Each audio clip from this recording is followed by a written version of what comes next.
parents started the business, they didn't really view it as a business.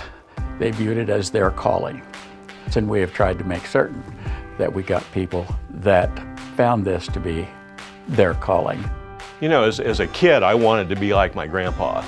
He was a towering figure in my awareness, and I wanted nothing more than to be a funeral man when I grew up. I remember going to eat in local restaurants with him, and it would take us an hour and a half to get out of the restaurant because he would stop and talk to people.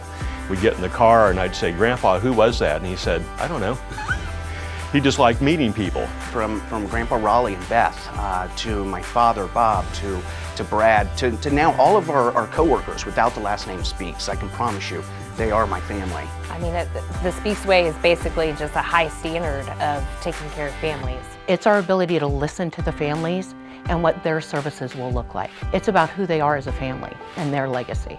I look at every family that we serve as being my family. That could be me in that seat, that could be my family member who has passed away. We're serving them as if they're our own.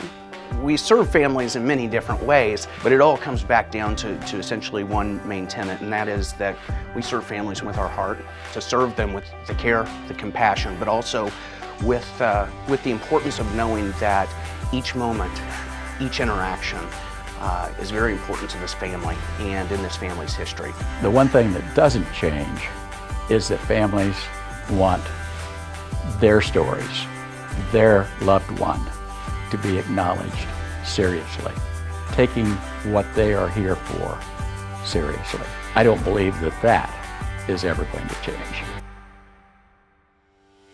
We accept the Business of the Year award with a great deal of humility and thankfulness really to the community for being allowed to serve, but we try to live out those core values that our company's had since the very beginning. As we look to the future, things change, funeral customs change, the needs of the community change in a way, and yet the core elements of what we do to help families stays the same.